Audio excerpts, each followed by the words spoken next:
नमस्कार दोस्तों, हर हर महादेव। आज मैं आप सबके बीच एक बहुत ही सुंदर कहानी लेके आई हूँ। इस कहानी में आप जानेंगे कि शिवलिंग पे जल चढ़ाने का क्या महत्व है और जब शिवलिंग पे जल चढ़ता है तो भगवान शिव उस जल को क्या करते हैं। एक कहानी है गौरी की और उसके अंधे पति की, जिसमें वो जल चढ़ाती है और उसी जल से भगवान शिव उसके पति को ठीक कर देते हैं। तो चलिए बिना देर किए इस कहानी को शुरू करते हैं। बहुत समय पहले एक छोटे से गांव में एक बुढ़िया माई रहती थी। उसका नाम सब लोग गोमती माई कहते थे। उम्र के साथ उसका शरीर तो झुक गया था, पर मन अभी भी सीधा सच्चा था। चेहरे पर झुर्रियाँ थी, बाल सफ़ेद हो चुके थे, पर उसकी आंखों की चमक में जीवन का अनुभव साफ झलकता था। वह गांव भर में अपनी सरलता और मेहनत के लिए जानी जाती थी। गोमती माई के दो बेटे थे, रामसुख और शिवराम। बड़ा बेटा रामसुख दुनियादार आदमी था। उसे खेती बाड़ी, व्यापार और रिश्तेदारी की चिंता रहती थी। वह थोड़ा स्वार्थी भी था और अपने ही घर परिवार में उलझा रहता था। छोटा बेटा शिवराम जन्म से ही अंधा था। उसकी आंखें खुली तो थी, लेकिन उनमें रोशनी नहीं थी। बचपन से ही उसने सिर्फ अंधेरा ही देखा था।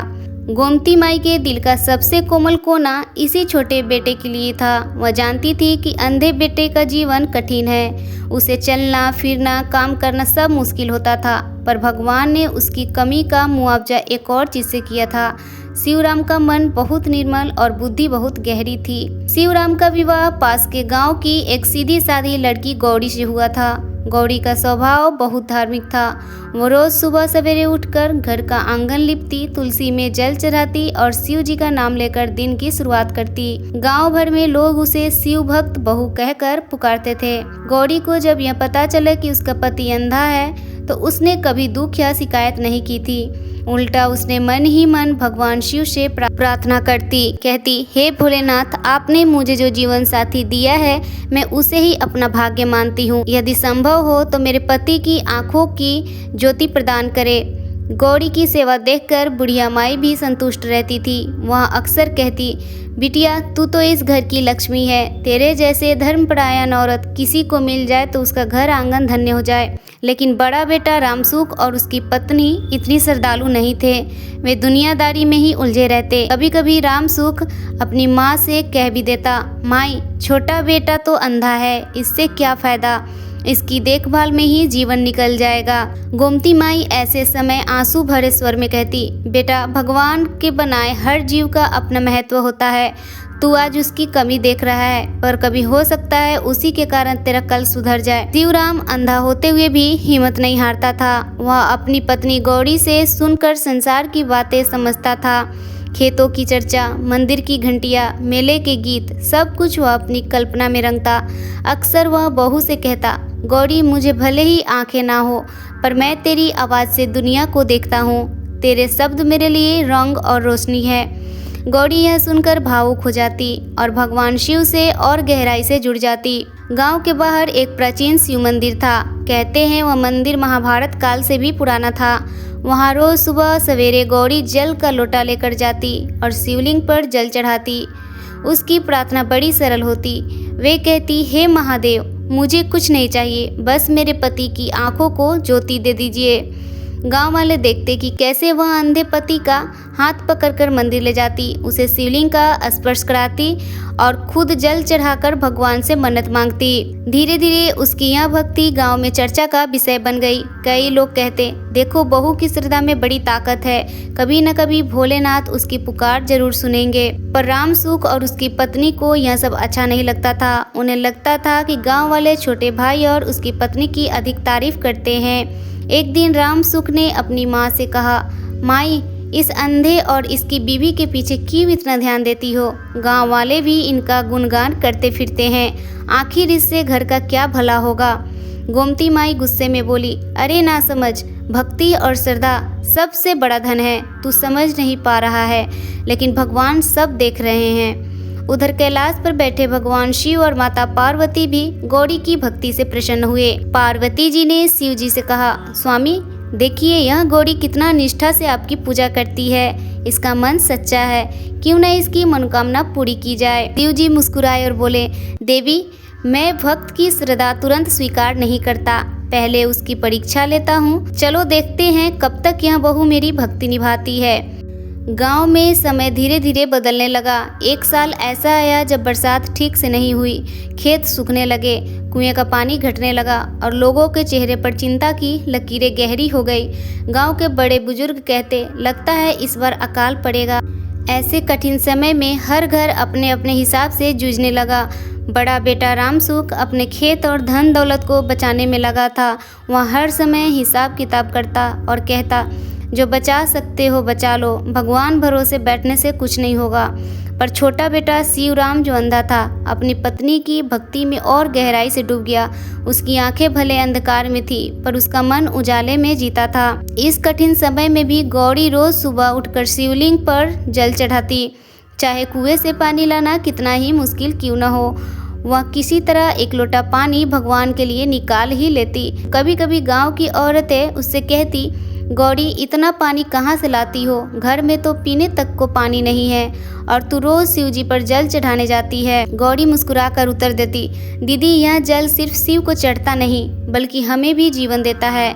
भोलेनाथ पर जल चढ़ाने से मेरे मन को शक्ति मिलती है। मुझे विश्वास है वे सबका कल्याण जरूर करेंगे। गांव वाले उसकी श्रद्धा को देखकर आश्चर्यचकित हो जाते। गोमती माई भी बहू की सेवा और भक्ति देखकर अभिभूत थी। कई बार वह अपने छोटे बेटे और बहू को आशीर्वाद देती, कहती तुम्हारी जोड़ी सुखी रहे, एक दिन जरूर भगवान शिव तुम्हारी मनोकामना पूरी करेंगे। पर रामसुख को यह सब सहन न होता। उसे लगता कि माँ और गांव वाले छोटे भाई और उसकी पत्नी की पूजा कर रहे हैं। ईर्ष्या के कारण वह अक्सर ताना मार देता।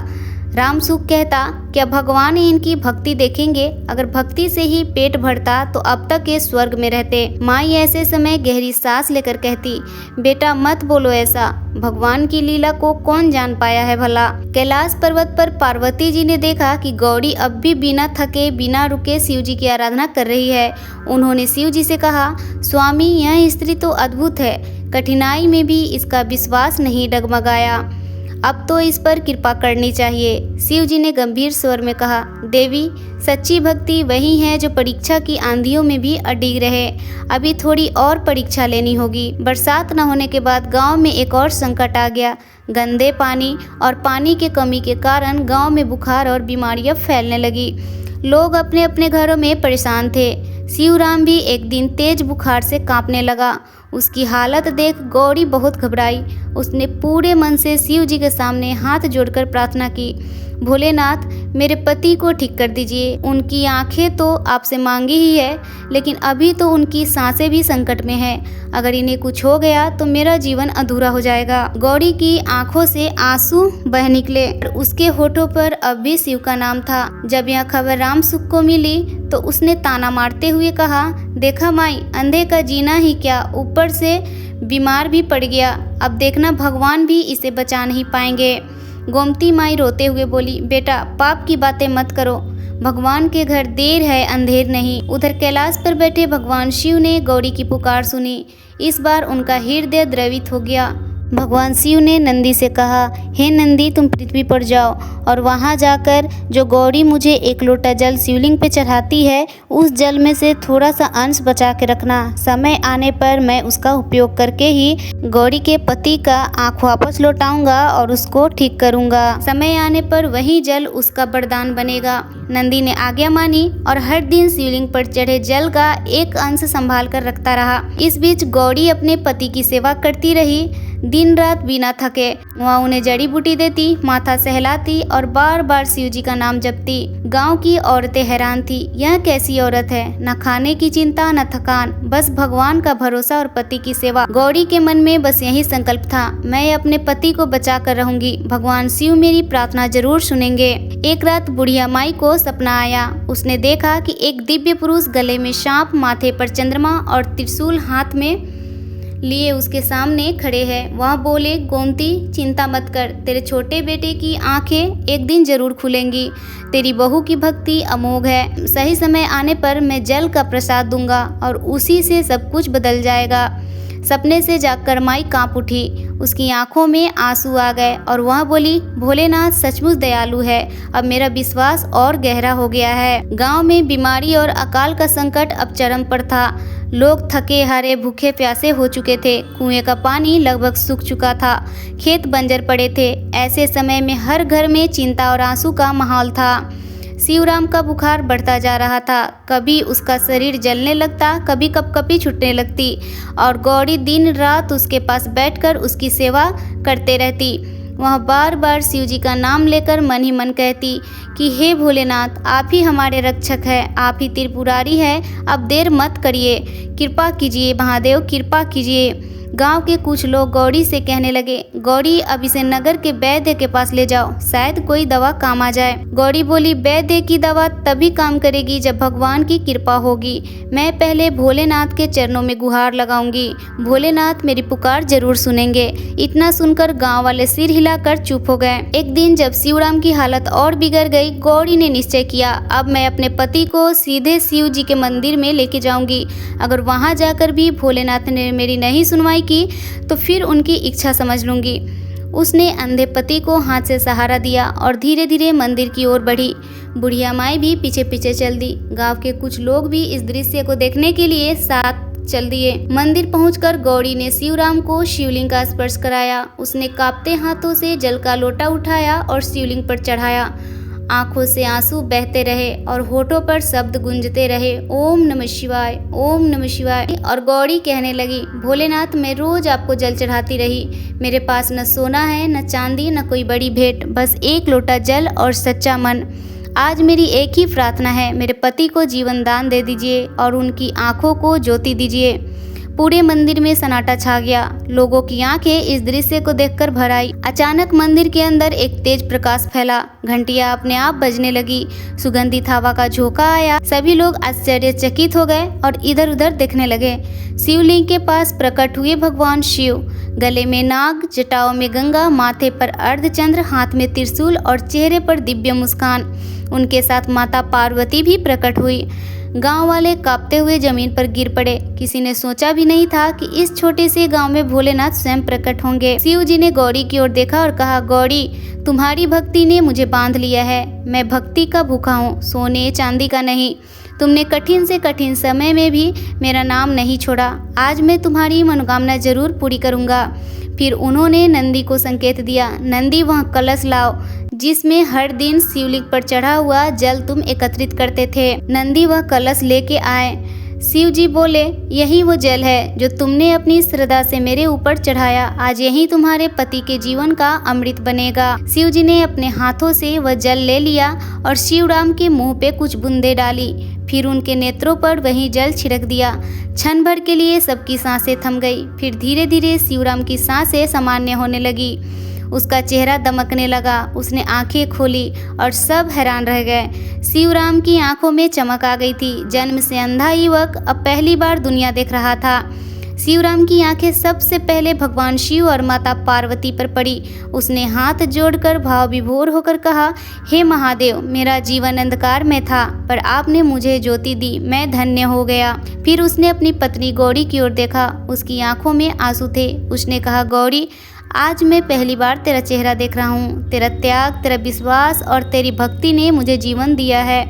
गौरी फूट फूट कर रो पड़ी और शिवराम के चरणों में गिर गई। बुढ़िया माई भी रोते रोते बोली, भोलेनाथ आज मेरा घर आंगन धन्य हो गया। मेरी बहू की भक्ति सफल हो गई। गांव भर के लोग यह चमत्कार देखकर दंग रह गए। सबने शिव जी के जयकारे लगाए। गांव में जैसे पर्व का माहौल हो गया। लोग कहने लगे, यह भक्ति की ताकत है। जो सच्चे मन से भगवान को पुकारता है उसे कभी निराशा नहीं मिलती। रामसुख जो हमेशा छोटे भाई और उसकी पत्नी का मजाक उड़ाता था, यह दृश्य देखकर शर्म से सिर झुका लिया। उसके मन में गिलानी हुई और उसने माँ और छोटे भाई से माफ़ी मांगी। उसने कहा, माई मैं अंधा था पर आंखों से नहीं दिल से, मुझे समझ नहीं थी। आज मैं देख पाया कि सच्चा धन भक्ति और विश्वास है। बुढ़िया माई ने उसे गले से लगा लिया और बोली, बेटा देर से सही पर तूने सच समझा। यही सबसे बड़ी बात है। शिव जी के चमत्कार के बाद गांव का माहौल पूरी तरह बदल गया। जिस गांव में पहले अकाल और बीमारी की छाया थी, वहां अब विश्वास और उमंग की लहर दौड़ गई। लोग कहते, हमने अपने जीवन में पहली बार देखा कि भगवान शिव साक्षात प्रकट हुए। यह सब गौरी बहू की भक्ति का परिणाम है। शिव जी के प्रकट होने के बाद वही प्राचीन मंदिर और भी प्रसिद्ध हो गया। लोग दूर दूर से वहां दर्शन करने आने लगे। हर कोई उस जल की कथा सुनाता जो शिव जी ने अपने ऊपर चढ़े हुए लोटे से बचा कर रखा था। गांव वालों ने निर्णय लिया कि अब से हर परिवार रोज शिवलिंग पर जल चढ़ाएगा। यह परंपरा पीढ़ियों तक चली। शिवराम अब अंधा नहीं रहा, उसकी आंखों में रोशनी आ गई थी। पहली बार उसने खेत की हरियाली देखी, नदी का बहता जल देखा, माँ के चेहरे की झुर्रियों को देखा और पत्नी गौरी की भोली सूरत देखी। वह भावुक होकर बोला, माई, मैं अब तक सोचता था कि दुनिया कैसी होगी, आज मुझे सब दिखाई दे रहा है। यह सब भोलेनाथ की कृपा और गौरी की भक्ति का परिणाम है। गौरी की आंखों से आंसू झरझर गिर रहे थे। उसने कहा, नहीं स्वामी, यह सब आपके भाग्य और भोलेनाथ की दया से हुआ है। मैं तो बस साधन बनी। गोमती माई के लिए यह क्षण जीवन का सबसे बड़ा सुख था, और हो भी क्यों नहीं। गोमती माई का बेटा जो था। गोमती माई ने हाथ जोड़कर भगवान शिव का धन्यवाद किया। हे भोलेनाथ, मैंने अपने जीवन में बहुत दुख देखे, पर आज जो आनंद मिला है उसके बाद मुझे कोई और चाहत नहीं है। मेरे जीवन का सबसे बड़ा खजाना यही है कि मेरी बहू जैसी श्रद्धालु और मेरे बेटे जैसे धैर्यवान संतान मिली। राम सुख का दिल अब बदल चुका था। उसे एहसास हो गया था कि उसने अपने छोटे भाई और माँ के साथ अन्याय किया है। उसने सार्वजनिक रूप से छोटे भाई से क्षमा मांगी और बोला, भाई, तुमने जीवन भर अंधेरे में रहकर भी विश्वास नहीं छोड़ा और मैं आंखें होते हुए भी सच्चाई न देख पाया।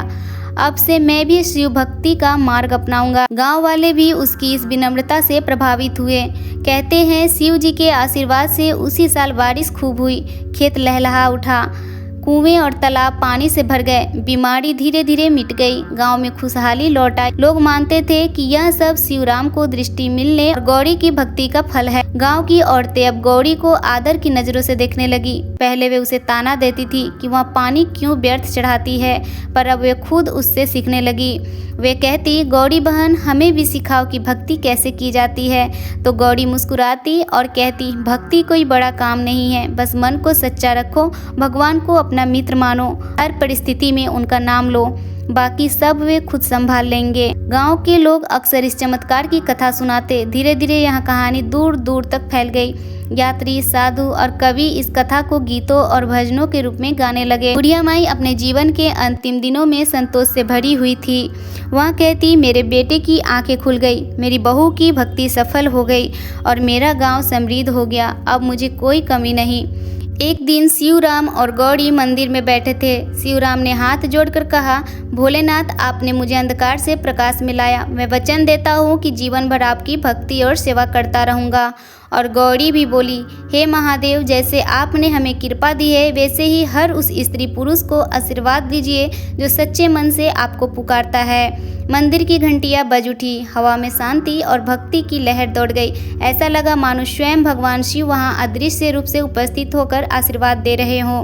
गांव वाले एक स्वर में पुकार उठे, हर हर महादेव, जय शिव शंकर, जय गौरी शंकर। और इसी के साथ उस गांव की यह अद्भुत घटना पीढ़ी दर पीढ़ी सुनाई जाने लगी। तो दोस्तों, अगर आपको आज की यह कहानी अच्छी लगी हो तो वीडियो को लाइक करें, ज़्यादा से ज़्यादा अपने सगे संबंधियों के साथ शेयर करें और चैनल पे अगर पहली बार आए हैं तो चैनल को ज़रूर से सब्सक्राइब कर लें और बेल आइकन को भी दबा लें ताकि जो भी मैं नया वीडियो डालूँ उसका नोटिफिकेशन आपके पास जल्द से जल्द पहुँच सके। तो दोस्तों, मिलते हैं अगले वीडियो में एक और नई कहानी के साथ। तब तक के लिए धन्यवाद। हर हर महादेव।